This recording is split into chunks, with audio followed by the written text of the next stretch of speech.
We've been dying to learn the hacks, the processes of content creators who are not just hitting one viral post, but are hitting viral posts consistently. And we have put a huge commitment and huge effort and a huge financial commitment also into learning this. From what we have seen, the commonalities between all of these courses is 4 to 5 hashtags.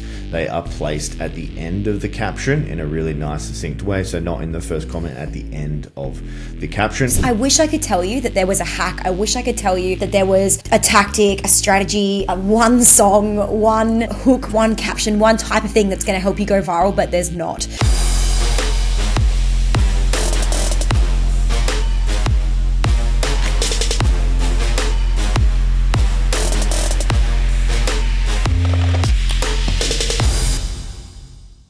Welcome to the Success School podcast. We're on episode 45. Today we're talking about what we learned from doing a viral content course. Steph, are we excited for today's topic? We actually have done 3 viral content courses in the past 3 or 4 months. And so, yeah, we're super excited to teach you guys what we've learned. We're super excited to teach you guys what we've uncovered. We're obviously trying really hard to learn this. And so we're going to teach you everything that we have paid for to learn today, which we are so excited for. But before we dive in, we have a little podcast update. We want to say thank you to all of the new listeners that we have this week from the UK. It is absolutely insane. Tim and I actually just can't believe that. All right, mate. What's up? That was my... Go on, Copper. All right, Copper. Is it Copper? Copper. I think is it Cobbler? Cobbler. Sorry, anyway, guys. We're fucking shit at not good at the UK, stuff. but we appreciate you. All right, guys, personal updates. So we've just been in Bali and we were surrounded by, Steph would say, very good-looking people. Everyone in Uluwatu is like a 10 out of 10, which is really weird.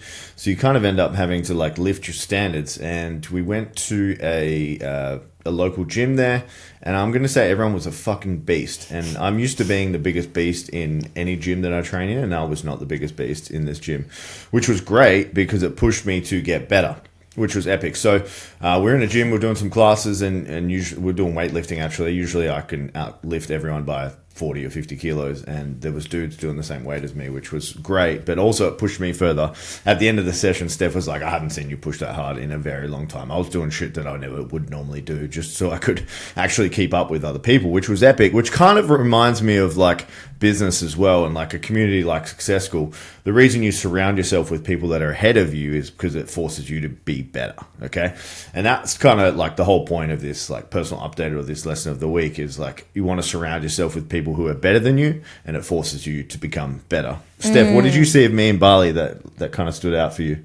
Yeah, I think that, usually Tim kind of goes on cruise mode at the gym because he can, outlift most people, but I saw him, when he probably usually would have been I'm done.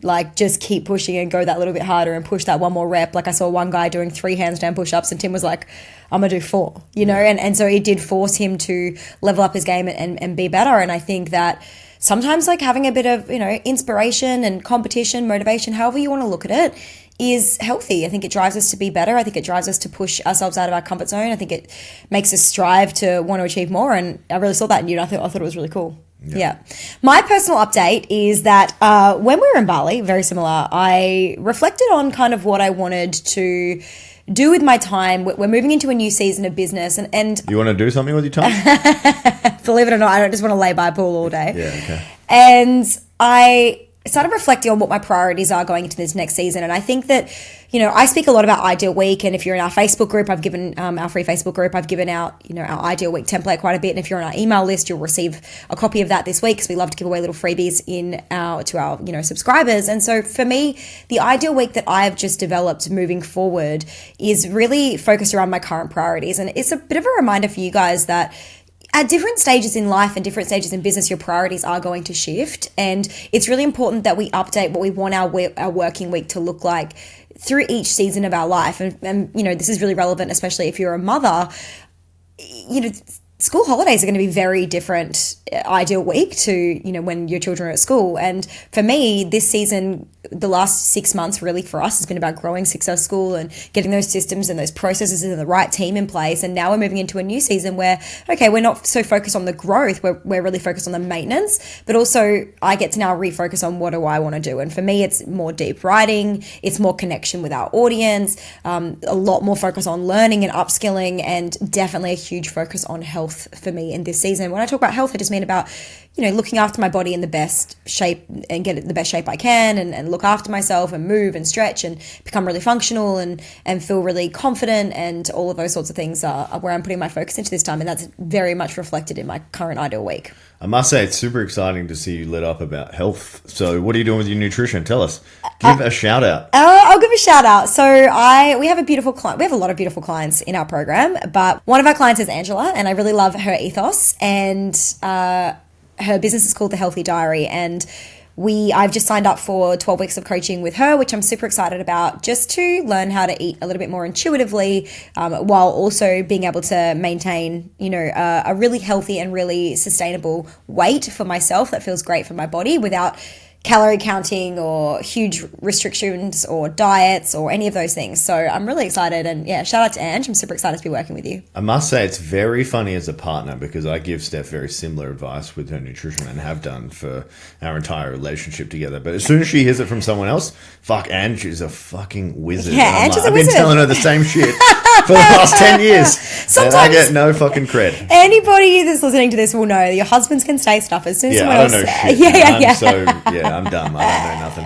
All right. Anyway, guys, if you're on YouTube, you'd notice we've got some red porn lights behind us now. So if you like those, let us know. Subscribe. Anyone on YouTube, hello. How are you? Steph, do you want to give us an intro to this topic? So this is the topic of what we learned from doing a viral content course. Now, again, to be clear, we've actually done 3 viral content courses in the last 3 months. We've been dying to learn the hacks, the processes of content creators who are not just hitting one viral post, but are hitting viral posts consistently, that they're growing huge audiences, their audiences are growing month on month. And we're like, there's got to be a hack to this. There's got to be a system. There's got to be a process. And we have put a huge commitment and huge effort and a huge financial commitment also into learning this. Our thought process around this concept of going viral was that if they can do it consistently, there must be a process. And so we've been determined to learn it so that we can know it for ourselves, build our own audience, but also to teach to our clients. And so we are really excited to break down the lessons for you. And I think you're going to be a little bit surprised about some of our realizations about the algorithm, our biggest takeaways. And I really want you to stay until the end,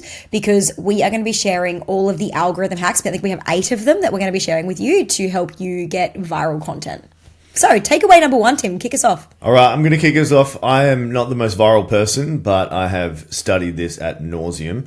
But to tell you the truth, guys, no one really knows how it works. Okay, so we were actually on a call with someone who has, I think, 4 million followers between all platforms, and we asked him the other day, has the algorithm changed? And he said, yeah, it changes all the time, and no one really knows what exactly is going on.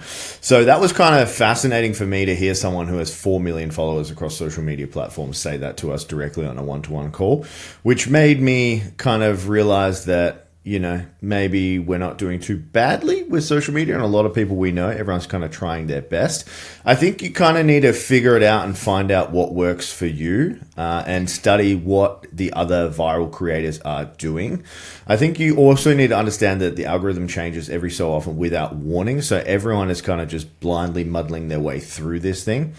So, for you, my advice on this is, if you're trying to go viral, find someone who does exactly what you do. So if you're in low ticket or high ticket or finance coaching or health and fitness or relationship coaching, find the best example in the world on social media if you can, and see what is working for them and use that as a model. Obviously, these things are going to change. So if you're just copying someone, and they're like 3 steps ahead of you, then you're always going to be behind the 8 ball, but you just want to look to them for inspiration. Yeah, and I think the same thread came through from all the different people that we've spoken to and all the different courses, and it was find someone who's doing really well in their niche and basically replicate their content. And that was pretty much the predominant piece of advice that's come through from all platforms. Like one of the guys that we're working with, that we paid to work with recently, he's been working with Gary V and helped him create all his viral content. And so, we're talking about people who really, really know, and still we found out that they don't really know. And it's this really interesting thing. No one knows. So our biggest takeaway number 2 is that you are probably going to have to put in a lot of work to figure this out. So I think that everybody's looking, I wish I could tell you that there was a hack. I wish I could tell you that there was a tactic, a strategy, one song, one, hook, one caption, one type of thing that's going to help you go viral, but there's not.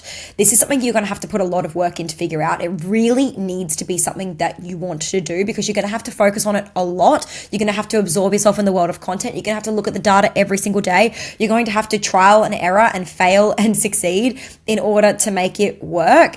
And that's a lot of time. And so the thing that we really encourage you to think about here is, if it's going to take you a lot of, Tim and I have a lot of skills. I would say that we are pretty highly skilled in, copy, in creative, in hooks, in captions, in things like that. Cooking. And we're definitely probably not cooking as much, but we're pretty good in the world of marketing, I would say.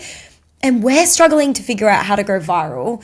And we're putting a lot of time, effort, resources, connections behind this. And we're going to have to continue putting a lot more time into it because we haven't hacked it yet. My question to you needs to be, and the question you probably need to ask yourself if you're listening to this is this the right investment of my time for me in my business? Because I know a lot of people think that going viral is going to solve all of their problems.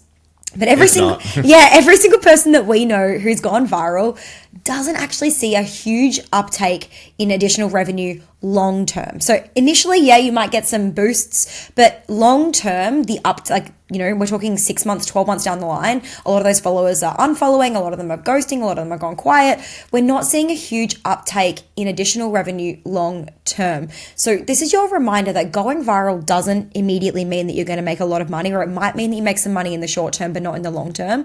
And I think the thing that has been most paramount for you and I in our learnings on this has been we can do what needs to be done to go viral, but do we want to, for our brand and for our integrity and for kind of our soul's purpose and our mission? Because a lot of the advice that Tim and I have been given about going viral is to do really generic kind of based content. Yeah, lame shit. Stuff that we don't feel very good about. Take one of Alex Hormozy's posts and, copy it, or take one of his posts and tear it down and disagree with it publicly, and that'll get you viral. And all of this stuff that we don't really agree with, taking people down on the internet. We don't really agree with copying people's stuff. We don't really agree. And so there's this level of integrity for us as thought leaders and as leaders in our industry where it doesn't really feel good. And I don't know if the payoff is worth the lack of integrity that we're going to have to put into it to make it happen. Yeah. And so I really encourage you guys to also think about this, in order to continue going viral or to go viral in the first place, are you willing to do things that maybe don't align with your brand or your key messaging in order to do it? And so for us, that's been something that we have had to really think about for ourselves. And for us, it's probably not worth it. Yeah, I've got a question for you, Steph, and I want to give this a little bit of context. So we know a lot of people trying to go viral and actively trying, which we appreciate. And then you've got, the other end of the spectrum where people are poo-pooing on that because they're doing things that maybe they don't agree with. And then they are poo-pooing that publicly. So what are your thoughts on people that poo-poo other people for trying to go viral? It's really common in the BizBabe world.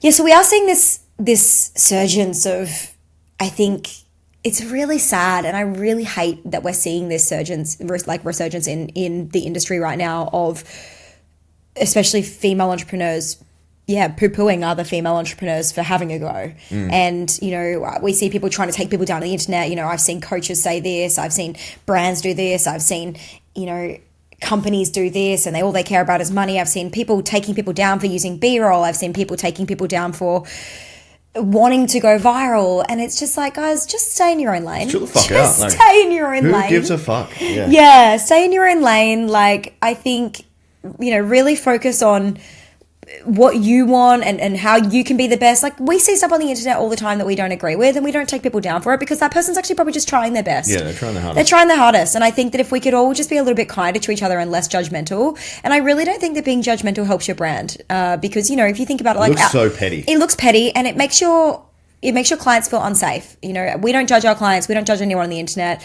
Because of that, our clients feel really safe to work with us, to be with us, to know that we're never going to judge them. And so I really encourage you guys, if you're the kind of person right now that's making content that is taking other people's, content and kind of trying to take them down a peg, I really encourage you to think it probably a little bit bigger than your current context, and really think about the fact that you are not creating safety for the people who are witnessing you and watching you, and it's going to create a distrust in your brand, and it's probably doing you no favors in the long term. So I think that's really interesting. But for us, I think guys, you really need to consider if you actually want to go viral and what you're willing to do to get there. Yeah. All right, guys, we're moving into 8 hacks that we learnt. So we're going to give these to you free. I'm going to do the first 4, and then Steph is going to do the back 4. So there are a few different thoughts, patterns, or ideas around hashtags. Do they work? Do they not work? These kind of thoughts change all the time. From what we have seen, the commonalities between all of these courses is 4 to 5 hashtags. They are placed at the end of the caption in a really nice, succinct way. So not in the first comment, at the end of the caption. There's a few tools around them. Off the top of my head, I'm not sure, but you need to find ones that are relevant to your audience. The other thing with hashtags, is that there are banned hashtags, which will, quote unquote, downvote your content if you use them. So you need to find out which hashtags you're using and are they banned. Okay, because that's going to negatively affect you. Yeah, and we'll add the link to that hashtag research tool down below so you guys can get access to it. The second one is we want to be posting Reels daily, okay? Reels are the things that bring in the audience, okay? So they're going to be growing your audience. Carousels, pictures, these type of things are going to be more nurture tools for your audience. So Reels daily. So 5-second Reels or shorter Reels are really popping off. You want a kind of maximum of 20 seconds, and this is on Instagram. I know other platforms are a little bit longer. So YouTube Shorts is about 50 to 60 seconds is the ideal time. And then TikTok can be 60 seconds plus now as well. So, but for IG Reels under 20 seconds, 5 seconds is great, and looping, okay? So looping, because that racks up the view count as well. Obviously, if you post it to your stories as well, you're going to get a ton of views there, but Reels daily. So the carousel posts are also daily. These are more of a nurture tool. So if you're trying to teach someone something, provide value, etc., that is what you're going to do in the carousel posts. And then there are no more than 3 posts per day. Okay, so let's say you do 2 Reels a day and then 1 carousel post. There are ways to do this very easily. Steph and I recommend like B-roll on the background and then some words. Like, they're pretty easy Reels to make. Talking heads are another one where we're talking to camera. It's a little bit harder to make, and you need to be a little bit better on camera. So it's quite hard to do. The only other thing that I would add to the Reels is, if you're going to do a long form Reel, so, Tim kind of mentioned like maybe a talking head or something that's going to go for more than 20 seconds, we got recommended that it is really important to constantly changing the scene behind it. So every 2 to 3 seconds having a scene change in the background, it just keeps people really connected to the Reel and keeps them interested. If it's just your face talking and talking and talking, there's nothing really changing on the screen, people are going to click off it. You're going to find that you're not going to get that loop. You're not going to get that watch time. You're not going to get that replay. And so we highly recommend that you every 2 to 3 seconds kind of change the background or change something about the screen to make it engaging and interesting to keep watching.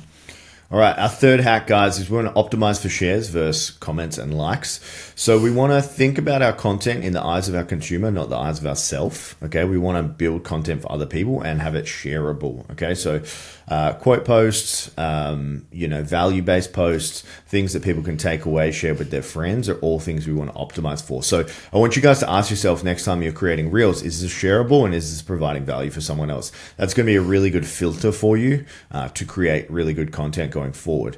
Our fourth hack, guys, is replays and time on the app are what Instagram is optimizing for. Okay, so we want to make sure that people are watching our Reels multiple times and they're spending as much time as possible on Instagram. So if you've got a carousel, make it 10 slides, because reading 10 slides is going to optimize how much time they're spending on the platform. Therefore, you're going to get a boost in the algorithm. That, and like when we talk about replays, if you do a 5-second Reel with a really long caption, as someone's reading the caption, the Reel is going to be replaying in the background, which is going to be clocking up your views, and it's going to be showing Instagram that people are watching your content a lot, and obviously then your content is going to be reprioritized. So that's where the 5-second Reels come in really handy.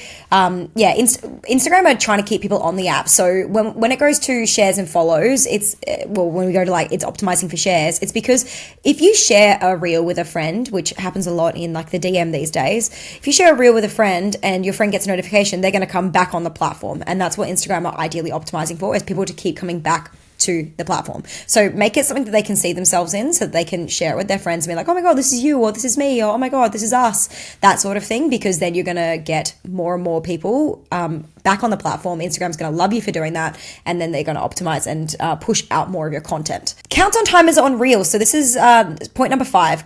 You can put countdown timers on your Reels. So basically, as you are editing the Reel, across the bottom there would be a bar that would count down how many seconds are left of the Reel. This works especially well for like a talking head Reel. So if you're speaking to camera about something, it just lets people know. It's kind of like that concept of like watching your Uber driver drive down the road to meet you. It's kind of like you enjoy almost watching how long it goes for. It's almost it's almost like a trance. And so I highly recommend adding a countdown timer to your Reel. It lets people know that they do it on YouTube as well, 3 seconds to the ad ends, that sort of thing. And you kind of get almost hooked into the countdown timer of that. So that's a really easy hack to add onto your videos in the editing platform. Number 6 is B-roll of you. So we spoke about, you can use a lot of B-roll, which is just basically behind the scenes videos with text on top. Make sure that all of your B-roll is actually of you and not stock videos or images. It just allows people to connect with you more. And sometimes, especially if you're doing a long reel that's 60 seconds and you're doing a lot of chopping of scenes in the behind the scenes, make sure all of the B-roll that gets entered is actually from you, from your life, from your world. And that's going to make people build that know, like, and trust and really buy more into your brand really quickly.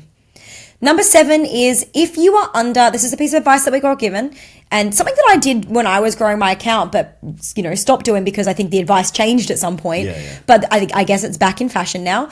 If you're under 10K followers, make sure that you follow back and like and comment on your followers' stuff. So if someone follows you, follow them, and they're an ideal client especially, follow them back, like and comment on their stuff, really build and nurture that community. Again, that was something that I definitely did up until probably 15K followers and then stopped doing. All right, flexing. Yeah. I got 23,000 followers. But this was a piece of advice that we got. It just says that basically what it allows you to do is build a community, and ultimately that's what these platforms are supposed to be for. They're supposed to be for social, media.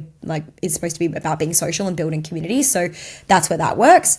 And then last but not least, please space your captions out. So we don't want huge blocks of text, ideally line by line, lots of emojis. It just allows people to read the content really easily. If they see a massive block of text, they're going to be more likely to scroll through it and just scroll on. We want them to read every single line. So there are 8 hacks that we paid, honestly, a lot of money for over the last, at least probably a couple of grand over the last couple of months to teach you guys. That's what we've learned from it. I guess for us, and I guess I would love to know, Tim, where does this leave you now? All this stuff, we've learned all this stuff, we've been playing around with it. What's your movement or feeling on this moving forward? I am not relying on going viral to change lives, fulfill my mission, and get rich. That's kind of where I sit. I definitely post every day or every weekday across multiple platforms. For me, I'm more about going deep with people as well. No pun intended on any of that. But I'm more about providing really deep value, really good content, really solid information that they can take away, rather than this clickbaity, reelsy type stuff to go viral. So where it leaves me, I'm definitely going to use the stuff that we've learned in these courses in my content as well. But I'm probably going to focus more on personal Facebook.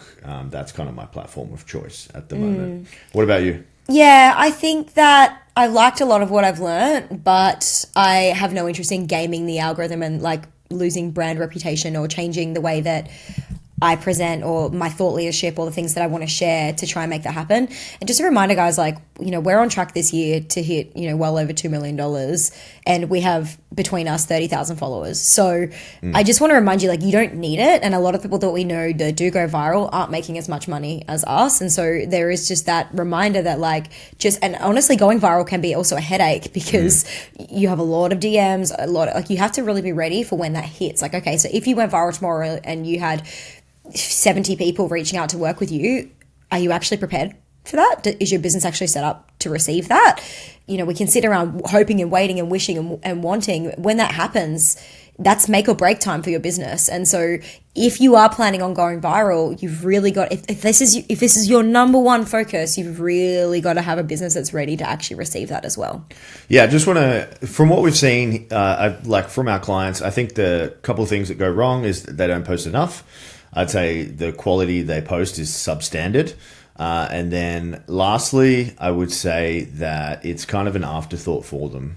content. They're like the top 3 things. So episode recap, Steph, do you want to kick us off?